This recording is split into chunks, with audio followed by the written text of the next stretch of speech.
Dear students, good morning. Let me continue the chapter Rural Development. In earlier syllabus, it was the 6th chapter, but now the syllabus has been reduced and now it is 4th chapter in our syllabus, reduced syllabus. So, today I am going to discuss some of the topics which are not covered in the earlier session. The first is, the first topic comes under the main topic, that is agricultural marketing system. So, the first topic is emerging alternative marketing channels. Under agricultural marketing, we have studied, discussed various defects or drawbacks of agricultural marketing system.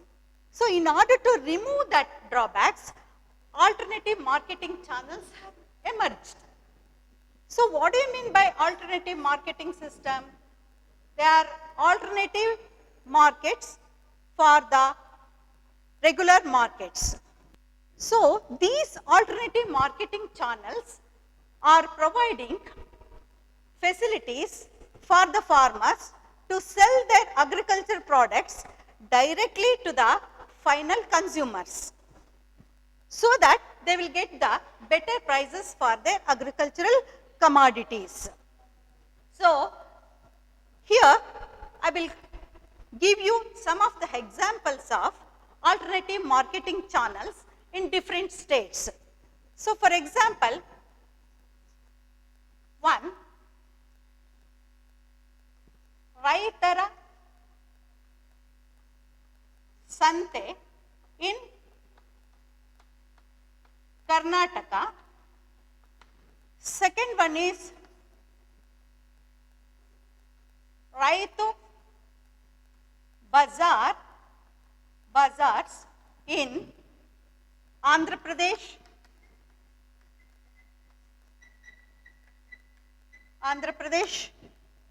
And third one is Apni Mandi in Punjab, Haryana and Rajasthan. So, similarly, there are so many alternative markets in all the states of India, and these alternative markets are providing facilities to the farmers to sell their products directly to the consumers.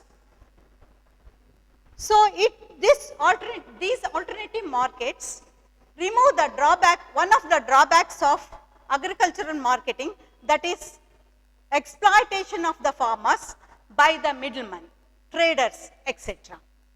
So, now next we will move on to the several, apart from these alternative marketing channels, several national and multinational fast food chains are emerging and they are providing facilities to the farmers to sell their products. They are providing marketing facilities to the farmers to sell their products directly, and they are purchasing the goods from the farmers at reasonable price, and they not only purchase the goods like farm goods like or products like vegetables, fruits and other crops, but at a remunerative price, and they are also providing agricultural inputs like fertilizer, then seeds, etc. And they are providing better price, and they purchase the produce from the farmers at predetermined price which reduce the farmers from the price risk. So, this is about emerging of alternative marketing channels. Now, let us move on to the next and the very important topic, that is diversification into productive activities. Diversification, next one is diversification into productive activities. Here we come across two words, diversification and productive activities. What do you mean by diversification? So, here diversification is shift or change. Then productive activities. Productive activities here refers to activities which generate income and employment. So, this diversification includes two aspects. Diversification has two aspects, that is, one is change in cropping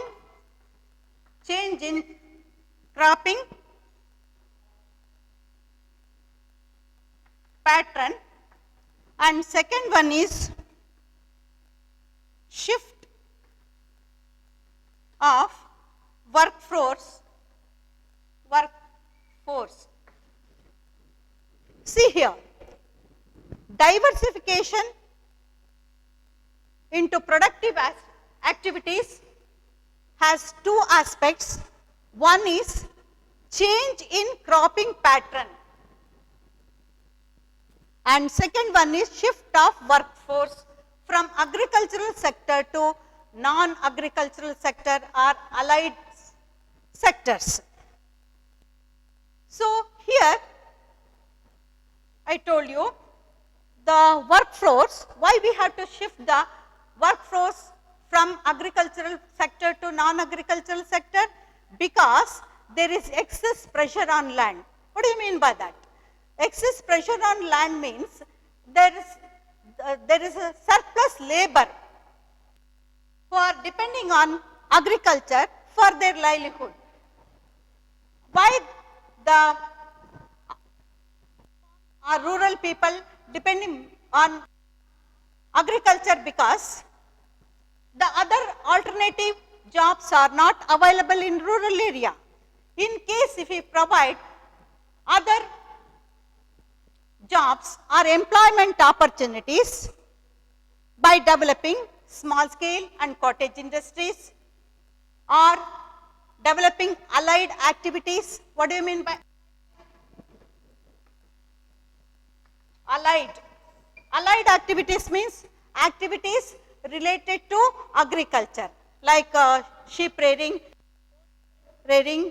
then beekeeping, dairy, etc.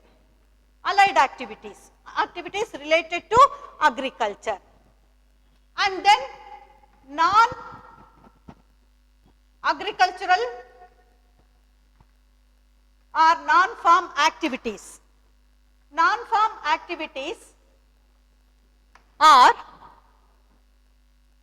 that is, food processing, leather industry, jaggery making, etc. So, we have to shift excess workloads or laborers from agricultural sector to allied activities and non-agricultural activities.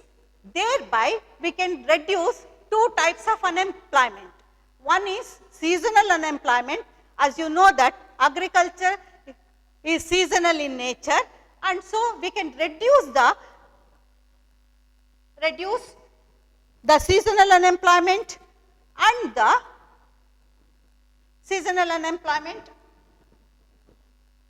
the disguised unemployment to some extent. So, we have to shift workforce, And moreover, you know that there are two seasons, climatic conditions, that is, one is Kharif and Rabi season. This is winter season. Rabi is winter season. Kharif season means it refers to monsoon. So, agriculture is seasonal in nature. Majority of the people of workers are farmers. They are busily engaged during the agricultural season or monsoon season. But during the Rabi season, they don't have any farm work or activity, income also. So, it leads to seasonal unemployment. How to remove the seasonal unemployment? That is, the only solution is we can shift these workforce from other allied activities or along with the agricultural activities, in case if they carry on allied activities like beekeeping, sheep rearing, etc., that provide not only employment to the families of the farmers, but also it provide income throughout the year. So, that is why very essential. Then, I already told you that agriculture is crowded. So, we have to shift some workers from agriculture to non-agriculture and allied activities. And here, allied activities refers to, I already explained, it is refers to the activities related to agriculture like cattle rearing, sheep rearing, buffalo, horse rearing, etc. And here, non-farm, there are some non-farm sectors. They have the capability of providing employment and income to the farmers. So, these non-farm sectors are, examples are agro-processing industry, then food processing industry, jaggery making, small scale and cottage industries like car making, toy making, then handicrafts, the handlooms, etc. Non-farm sector has all the potential in providing income and employment to the farmers' families, but they lack infrastructure and support. So, that is why here the government has to take initiative to provide infrastructural facilities and the support to the non-farm sectors and allied activities for their development. So, that is about the diversification into productive sector. Now, let us come to next move on to the other points, that is under the heading of diversification into productive activities. Here these are have written on the board. There are 4 important alternative sectors which provide stable income and rural people. So, first one is animal husbandry. ಅದನ್ನು ನಾವು ಕನ್ನಡದಲ್ಲಿ ಪಶು ಸಂಗೋಪನೆ ಅಂತ ಹೇಳ್ತೇವೆ. So, animal husbandry, the name itself indicates, it comprises of poultry, beekeeping, cattle, goat, sheep, horse rearing, etc. And it provides income to the agricultural community along with the agricultural income. So, the livestock production provides increased stability, food security, and then transportation, fuel, nutrition for the family without affecting their agricultural production. So, the agricultural families get nutrition food, food security, transportation, fuel, etc., without disturbing their regular agricultural activities or farm activities. So, in here I want to mention the distribution of livestock in India according to 2019 census.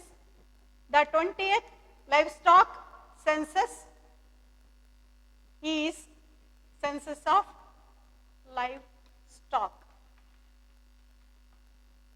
is conducted in India in the year 2019. The share of different livestock is as follows, that is cattle 35.94%, goat 27.80%, 13.87% and buffalo 20.45%. Uttar Pradesh has Uttar Pradesh. It has the highest livestock population in India. Among different states, Uttar Pradesh has highest livestock population in India.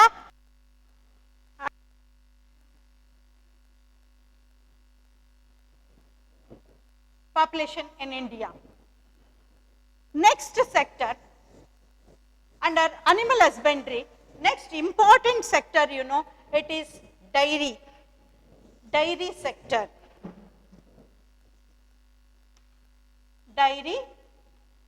sector. So, dairy sector has made remarkable progress in recent years. This is due to the implementation of Operation Flood. What do you mean by Operation Flood?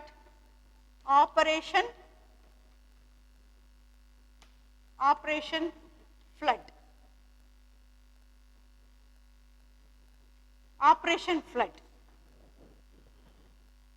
So, there is increase in the production of milk due to the implementation of Operation Flood. Remarkable increase. Operation Flood is nothing, it is also called as White Revolution. Operation Flood is called as White Revolution.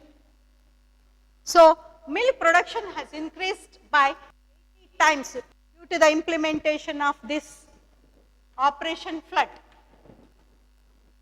And what do you mean by Operation Flood? It is a system whereby all the farmers can pool their milk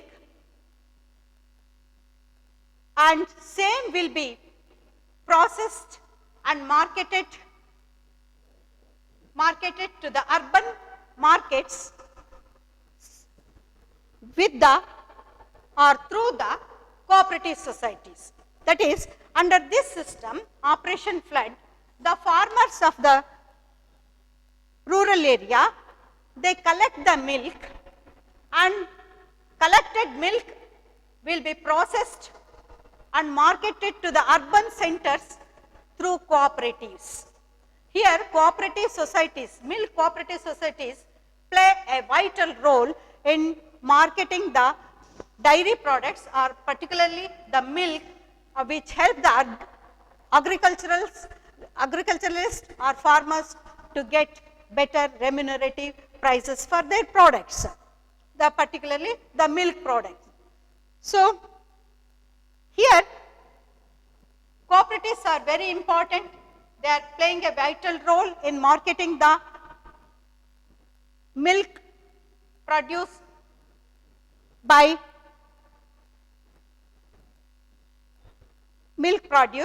and I want to mention some cooperatives which are engaged in marketing of milk produce. That is, one is GCMMF in Gujarat, and second one is KMF in Karnataka. That is, GCMMF means Gujarat Cooperative Milk Marketing Federation and Karnataka State Milk Federation in Karnataka. Likewise, the different states, they have their own cooperatives, and through these cooperatives, farmers are their milk. So, then apart from this, meat, egg, wool and other byproducts of livestock are also become productive sectors for diversification. Next activity after animal husbandry, next comes the fisheries. Next is B here. Another activity, allied activity related to agriculture is fisheries. Fisheries, ಇದನ್ನ ಮೀನುಗಾರಿಕೆ ಅಂತ ನಾವು ಕನ್ನಡದಲ್ಲಿ ಹೇಳ್ತೇವೆ. The fishing community regards water body as mother or provider. The fishing community regards water body as mother or provider. Rivers, lakes,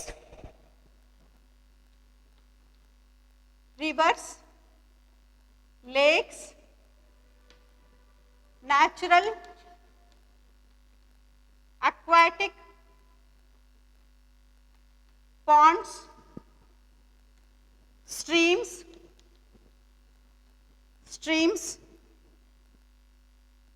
sea and oceans are some of the water bodies which give life to the fishing community.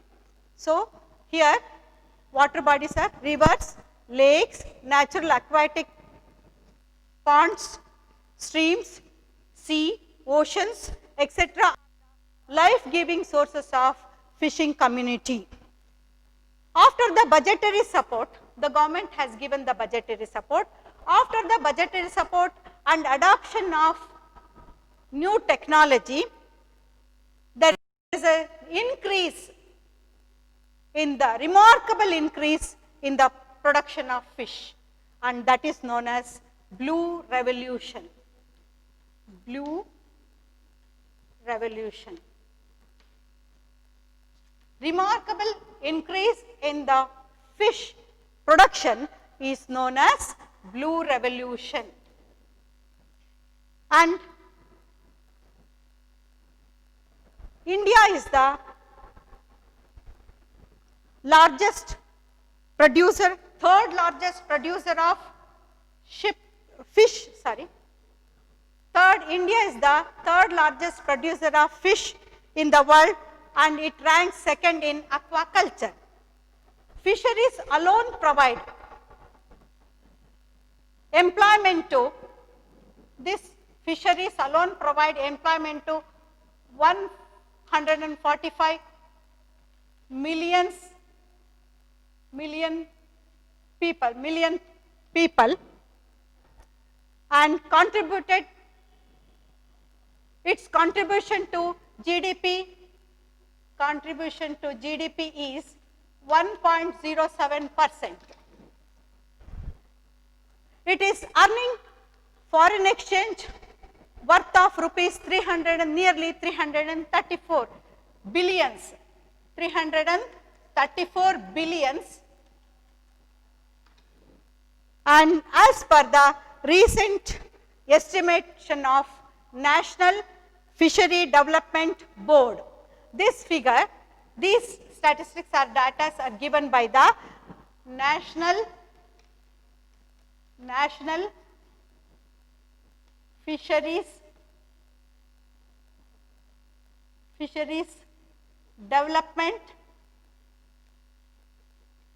Development Board, National Fisheries Development Board. Then importance of fisheries in India. Why this sector is very important? Because fisheries provide more employment and income, and then fisheries provide food to the Indian people, and fish waste is used as manure. So that's why it is very important. But though it is very important, it has its own drawbacks or problems. The problems of fishing community are, one is low per capita incomes and rampant unemployment, illiteracy, and then unemployment. Majority of the fish workers family are very poor, and lack of mobility of labor to other sector. So that is about the next, about the fisheries. Next is horticulture. After animal husbandry and fisheries, next comes the horticulture. Horticulture na ನಾವು ಕನ್ನಡದಲ್ಲಿ ತೋಟಗಾರಿಕೆ ಅಂತ ಹೇಳಿಬಿಟ್ಟು ಹೇಳ್ತೇವೆ. Why it is important, horticulture? So horticulture plays a very important role, vital role in the rural development, because you know India is blessed with different climatic and soil conditions which helped the farmers to grow different horticultural crops like plantational crops like coffee, tea, rubber, etc. And then fruits, many varieties of fruits, vegetables, tuber crops, flowers, then medicinal plants, etc. And these crops play a vital role, I already told you, very important or vital role in providing food and nutrition and income to the rural families. And now India has emerged as a largest producer of horticultural crops, and many varieties of fruits, vegetables are cultivated in our country. Not only cultivated, it is exported to other countries also, and by this the farmers get better employment and income. So what are the benefits of horticulture? Horticulture has certain benefits. First is, it helps in generating the income and employment opportunities, and it has improved the economic conditions of the rural people, and then it provides nutritional food, provides nutritional security to the people. So under horticulture, flower harvesting, floriculture, that is floriculture, then nursery maintenance, hybrid seed production, tissue culture, etc. They have become major horticultural activities which provide employment especially to the rural women. The rural women, they are getting remunerative income and job in horticultural activities.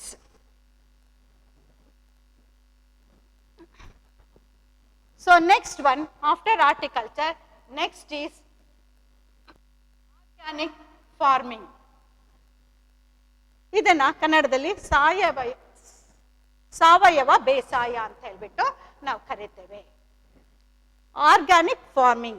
So let us discuss under this. This is the last topic. Under this we will discuss what is the meaning of organic farming and why it is necessary, benefits of organic farming. So you know that organic farming means, that is, it refers to cultivating crops without using chemical fertilizers and pesticides, etc. Or organic farming refers to the farming which is done with the help of or use of organic manures and biofertilizers. The aim of organic farming is to restore, enhance, increase the ecological balance, because organic farming is eco-friendly. What are the benefits of organic farming? So, in organic farming, farmers uses locally available resources, that is manures, organic manures and biofertilizers. These are locally available and they uses these as inputs, and inputs used by the farmers under organic farming is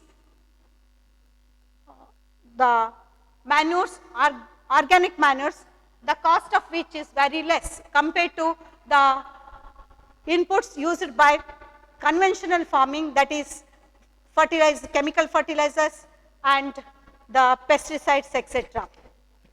That means organic farming is cheaper than the conventional farming.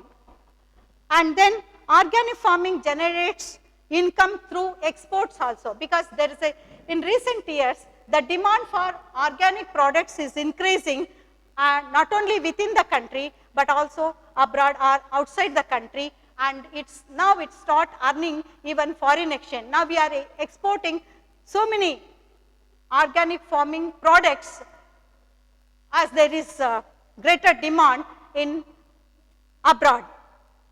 And organic farming, healthy and nutritional food, and organic farming reduces soil erosion and the water contamination. It helps in maintaining environment and reduces pollution, and already I told you that it is eco-friendly and it conserves the agricultural sector and for future generation. And organic farming provide employment opportunities than conventional agriculture. That means the organic farming requires more labor than conventional farming. So these are all the benefits of organic farming, and not only that, it improves the quality of life of the people, because the food produced by organic farming is good and it has nutrition value. So that's why it improves the health of the people and increase the lifespan of the human beings.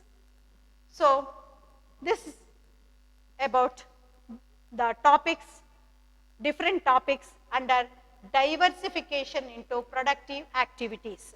So in conclusion, I can say that it is clear that unless some spectacular changes occur, the rural sector might continue to remain backward. That is, to achieve rural development, these non-agricultural and allied activities should be improved. That means the development of non-agricultural activities and the allied activities are very important. Or in other words, the development of allied sectors and non-agricultural sectors are very, very important to remove the two important unemployment problems, that is, one is disguised unemployment, another one is seasonal unemployment. So that's why here again I want to quote Mahatma Gandhi. Mahatma Gandhi ji, the father of nation, the real progress of India did not mean simply the growth and expansion of urban centers, but mainly the development of villages.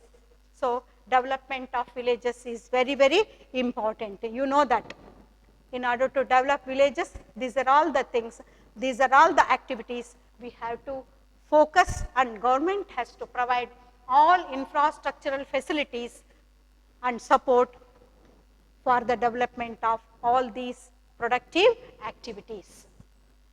So, that completes lecture on the chapter rural development.